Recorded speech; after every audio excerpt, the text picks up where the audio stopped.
start our session, the first session of Gyne-oncology. And our first speaker will be Professor Hani Gabra. He's a professor of medical oncology and deputy head of the division of cancer, Imperial College, UK. Will give us a talk about systemic treatment for primary ovarian cancer from chemotherapy to targeted therapy. Professor Hani. Good morning. It's fantastic to be invited to this conference. Thank you to the committee. Thank you, Ahmed. It's particularly wonderful to be in this city, which is the city of my birth, even though I've never really lived here since my parents left when I was 3. And I'm going to continue to talk while this talk is being set up, because it obviously isn't up and running. We're going. How do I get that onto slideshow? Yeah. Sorry, I'm a Mac user. This is a bottom. That's fine. Go ahead. Great. So I've been given a... Fantastic. We're operational. I've been given a brief to talk about ovarian cancer and systemic management. So I work in London at a place called Imperial College. Half of my time I spend doing research, half of my time treating patients. It is impossible to disconnect the treatment of ovarian cancer, both from systemic treatment of ovarian cancer, both from the science and the surgery. But somehow in this talk I've got to try and do both, because other people will be speaking about surgery and I don't want to encroach on that. My disclosures, so ovarian cancer is many diseases. It's not one disease. If you were to categorize the types of ovarian cancer that happen, you'd end up with around 80 entities. Perhaps the most common is the high-grade serous ovarian cancer, and the typical presentation in 60 to 70% of cases is that of stage 3. And that's the reason that surgery has to be so carefully integrated with systemic therapy. We are both doing quite well and very badly in the same sentence. In terms of when I started treating this disease 25 years ago, I think you might think it's strange that I've been treating cancer for 25 years, but I have. We did badly. We had 5-year survival of around 20%. We had 1 line of therapy, and it was quite hard to get a patient to treat with chemotherapy from the surgeons, who all believed they should operate. And now things have changed a bit. And indeed, survival has improved, and our 5-year survival at our institution is now 55 to 60%, which is a big improvement on the 20% 25 years ago. However, this is all gains in terms of post-progression survival. We're not curing more people, we're just delaying their death. And so we need all modalities and multidisciplinary care integrated with science to make advances in this disease. And this was from a Nature publication that we published about 5 years ago. We call it the merry-go-round of failure. So if you look in 1977, before I even went to medical school, the standard of care for ovarian cancer was cisplatin and doxorubicin. We then went through cisplatin cyclophosphamide, cisplatin taxanes, carbocyclophosphamide, carbotaxol, which is the frontline standard, and then the Calypso regimen in 2010 brought us right back to carboplatin and liposomal doxorubicin, which is essentially identical to what we were treating patients with in 1977. So it's taken us 30 years to realize how a miserable failure it is to pursue cytotoxic chemotherapy without science and understanding.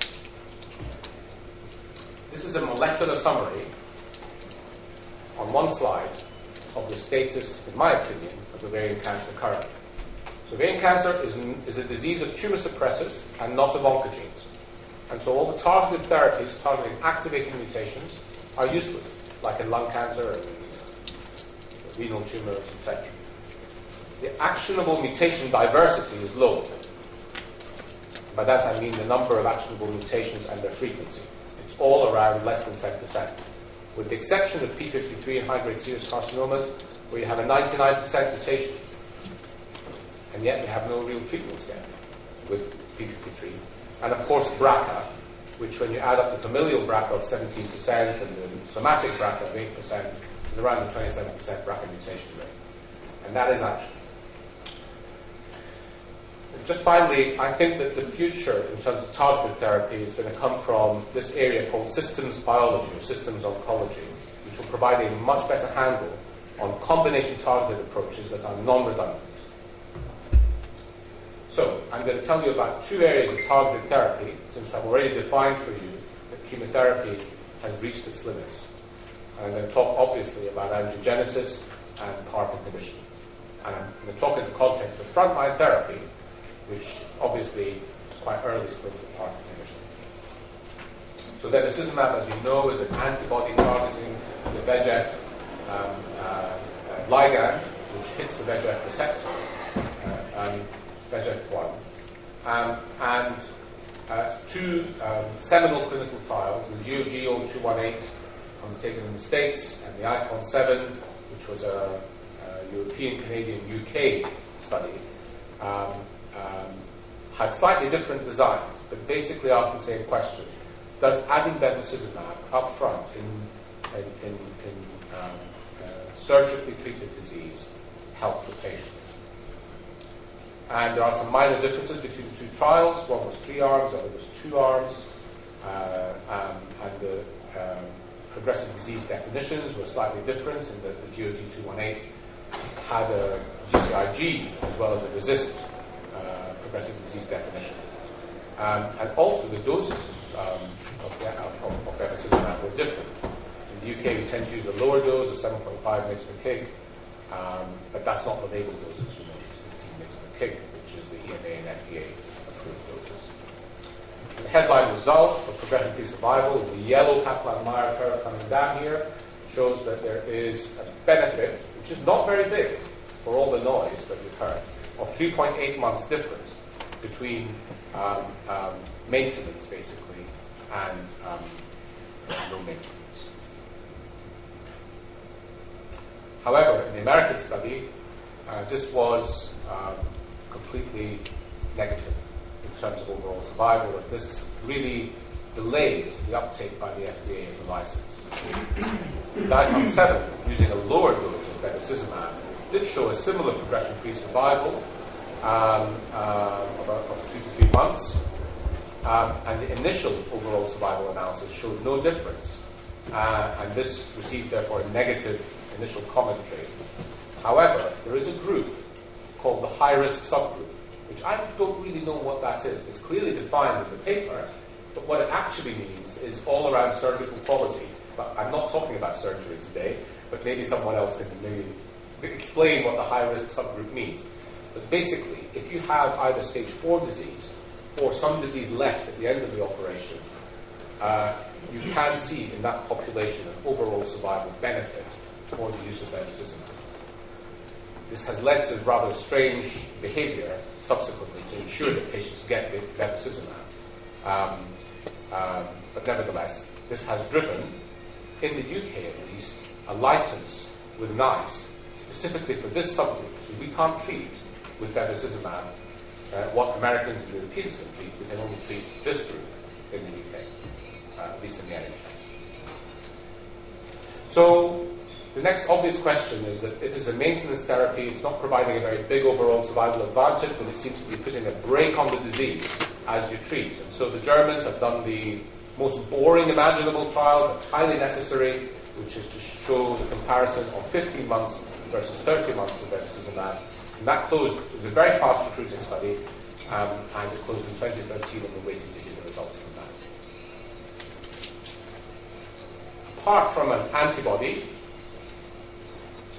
which hits a ligand, there is also a receptor targeting by a kinase inhibitor called pazopanib. This is a multi-targeted kinase inhibitor hitting VEGFR1, 2, and 3, also PDGFR alpha and beta, and c-KIT.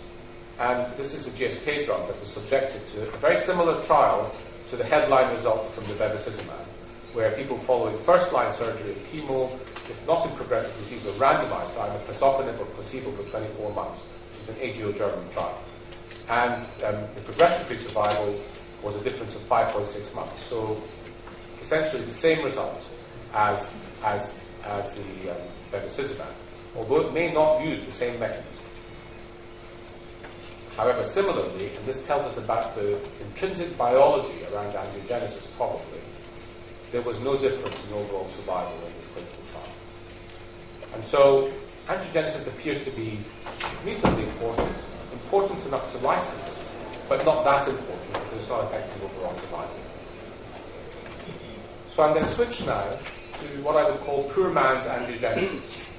So the biggest difference in survival in any clinical trial in ovarian cancer was this one. This is the Japanese study, which I'm sure you're aware of weekly dose-dense paclitaxel versus 3-weekly paclitaxel, together with 3-weekly carboplatin in patients with upfront disease. And this showed a progression-free survival, a massive progression-free survival advantage of 11 months. Remember, bevacizumab was about 3.8 months in these patients. And this is maintained on longer-term follow-up analysis. And so you can see here the PFS, which shows a very clear advantage for weekly Taxol therapy.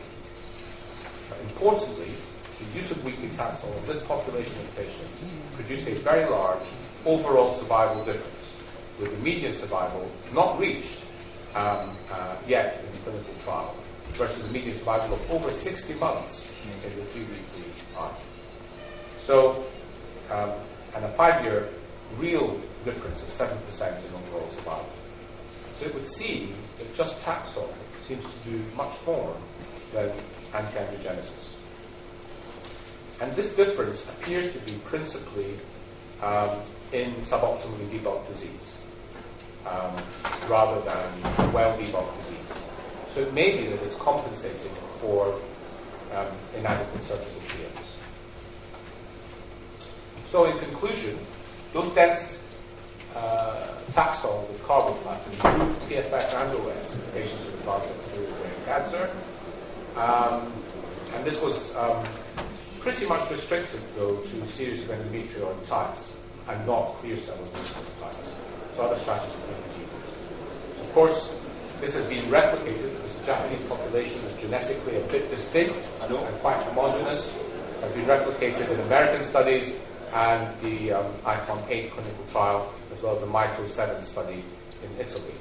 And in the MITO-7 study, which has now been reported, this had 2 arms, weekly carbo, weekly Taxol, versus 3-weekly carbo, 3-weekly Taxol.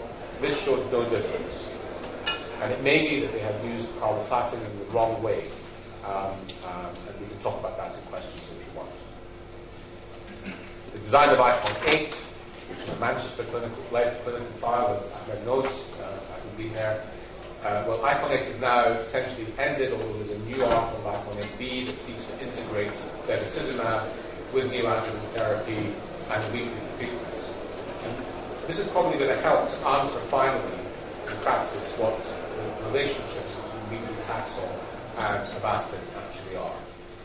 We know that from an American study, carbo and weekly Taxol seem to improve over carbo and 3-weekly Taxol in the GOG study, but this was rescued by the use of bevacizumab. So where people have received angiogenesis inhibitors together with 3-weekly Taxol, they seem to have the same result as they did with weekly Taxol. So ICON-8 will provide definitive evidence for this. I'm going to switch now to the future, because the current status of treatment as it stands is carboplatin, paclitaxel, bevacizumab in most patients who are what we would call advanced, stage 3 plus. But the question is, where are we going next? And this pie chart shows on the right-hand side homologous recombination deficient ovarian cancer, representing about 50% of the high-grade serous population, of which the actual BRCA gene inherited is only around 17%. So the distance between 17 and 50%, which is 33%, is coming from other representations of homologous recombination deficiency. which are not BRCA mutations. On the left, though, there is 50% of high-grade serous ovarian cancer that is not homologous recombination deficient. And that includes the cluster that you would call refractory from the outset, which is a very bad prognosis group.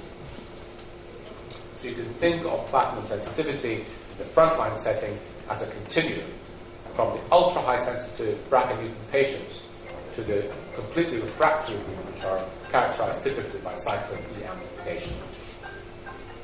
So I just want to pictorially demonstrate to you. Is that mine? Probably mine. I want to just tell you a little bit about how PARP inhibitors would work. If you imagine a table with 4 legs, and that represents the human genome, the chromosomal structure, in high-grade serous ovarian tumors. In a BRCA mutation, one of those legs is taken away, which is the homologous recombination deficiency. The table can still stand because it has compensating mechanisms. It has 4 legs to start. It loses 1. It still has 3. So in a BRCA mutant cancer, you lose that part, which is BRCA function. But there is still sufficient compensation to allow the cell to survive. When you come in with a PARP inhibitor and hit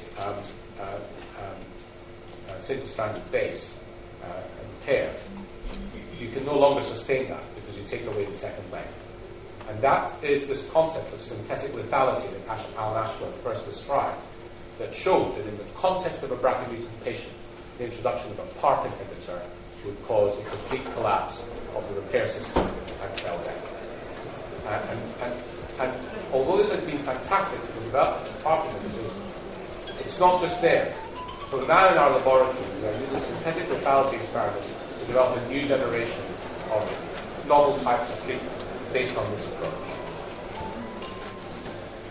Coming into the end here, I just want to tell you, so where are we with frontline therapy with these PARP inhibitor studies? I know we're going to talk about recurrent disease and PARP inhibitor studies there, but currently we have, certainly in my center, 2 clinical trials running where we are offering the SOLO-1, the olaparib maintenance monotherapy, following frontline chemotherapy for ovarian cancer. And then there's a concurrent, and that's only in BRCA mutant patients, okay? But there's also a second trial that's currently running, which is opened recently, which is the veliparib, where we give carboplatin Taxol with this other new PARP inhibitor, irrespective of the BRCA status of the patient, as long as they're high-grade serous. And to the further future, some probably won't know, but I run an international clinical trials organization called UTROP, where we have 60 centers around the world doing translational studies with new targeted agents. I just want to tell you about the things that we're testing in downstream, which I think may have some value in frontline therapy in the future. So currently we're in the phase 2 part of a drug called APR-246.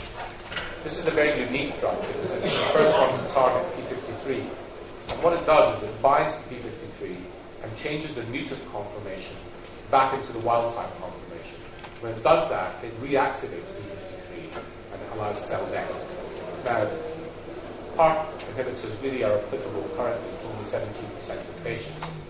P53 relates to 100% of ovarian cancer patients. And so the scope for this, and indeed for other cancers, with this type of approach is potentially very exciting. And my own baby, which is now in preclinical work and heading towards clinic, is OPCML tumor suppressor therapy. So tumor suppressor therapies, I think, are some of the most promising routes forward from a molecular perspective.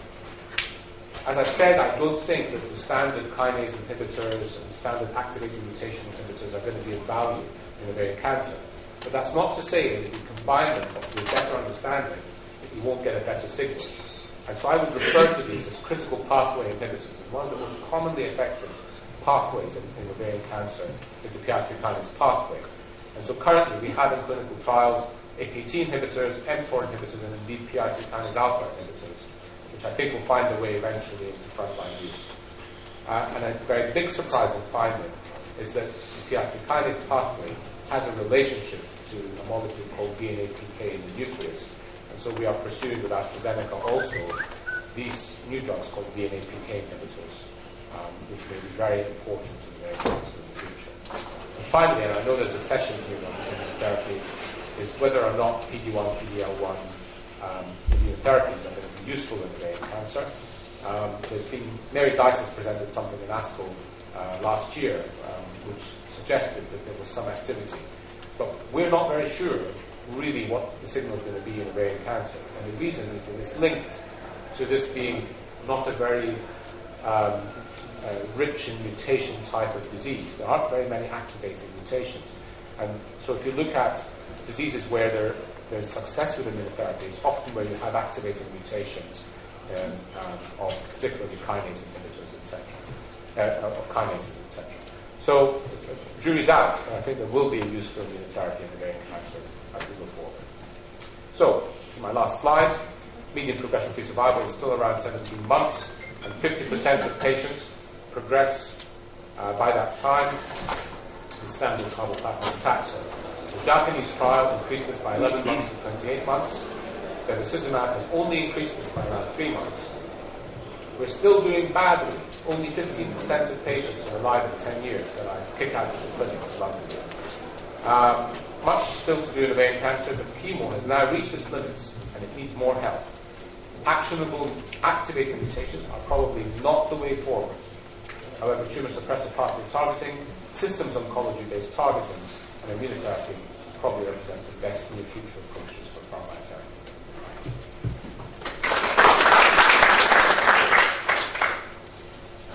Thank you very much, Hani, for this really interesting talk that has taken us from really the earlier years of treating until the really short years of the future. Probably we have time for only one question from the audience. Okay, well, let me ask you, Hani, are we there yet in terms of dealing primarily with ovarian cancer as separate entities from the knowledge that you've shown us now in terms of histological or biological behavior? We come to the clinical grounds when we diagnose ovarian cancer, high-grade serous, low-grade serous, clear cell cancers, endometrioid cancers. We're still awaiting the studies that are going on. And so clearly we've now separated low-grade from high-grade disease, in the sense that we're now doing clinical trials of grade 1 serous tumors. Clear cells are no longer allowed into the general clinical trials, and it's quite difficult to do a clear cell trial because the numbers are so small. Mucinous ovarian cancer essentially doesn't exist. We tried to do a clinical trial of 400 patients, and after 3 or 4 years, Martin Gore had only managed to recruit 7 patients, and from an international trial of over 100 centres. And that was because almost all those mucinous ovarian cancers were metastatic disease. So it's a highly rare entity. David Motel has shown that the molecular signature of high-grade endometrioid ovarian cancer is essentially superimposable on high-grade serous carcinoma. So I think we will continue to enter high-grade endometrioid and high-grade serous carcinomas into those clinical trials, but everything else will be very dismal. Thank you very much. Okay, sorry, Hani. Oh, sorry. Get back into my pose. Dr. Hani, do you want to evaluate for HER2 and vascular endothelial growth factor prior to surgery? HER2 HER2 and vascular endothelial growth factor. Which was the second one? Vascular endothelial growth factor. Okay. That's an excellent question, actually. Yeah. So I'll take it in 2 parts because you've said 2 different things. For the first part of your question, my point out here, number 4, actionable activating mutations are probably not the way forward. And that is because ovarian cancer doesn't have activating mutations. If you look, it's not interesting. Having said that, mucinous carcinomas of ovary, because they're probably not ovarian cancer, typically have quite a high level of HER2 activation. Ironically, I'm a receptor tyrosine kinase biologist when I'm not in the... So I spent a lot of time thinking about this. However, I do check out mucinous carcinoma patients for HER2/neu, because occasionally you can get... And actually there's a trial called SMART with a neutron, which I didn't mention, which is identifying HER2/neu positive mucinous carcinoma patients and trying to do a kind of quasi-phase 2 study with Herceptin in those patients. The second part of your question is also very important. Is there a predictive biomarker for the use of bevacizumab? The answer to that is it's not going to be as simple as VEGFR status. We know it's not. But my ex-PhD student, Charlie Gurley, who's now the professor in Edinburgh, presented in ASCO 2 years ago a microarray expression signature of 64 genes that could predict the response to bevacizumab in frontline therapy. The reason that hasn't been published is although the first analysis in ICON 7 was really good, it needs to be validated. And the Americans, GER, have refused to let out the data from GOG218 for the validation. So until we have that data validated, we won't know whether this signature that is a predictive biomarker for success with angiogenesis therapy is going to be... But the fact that it's 64 genes and not just one VEGF receptor tells you about the complexity of the system. Thank you. Thank you very much, Professor Hani Gabra, for this very excellent talk, very interesting. Let us please make sure that our mobiles are either muted or switched off. And we'll move to a surgical lecture. Professor Omar Divaya, who is the consultant and head of Gyne-oncological Oncology at West Kent Cancer Center, practicing in Mason Hospital, going to talk to us about ultra-radical surgery in ovarian cancer, opportunities and pitfalls. Good morning, everybody. Let me just try to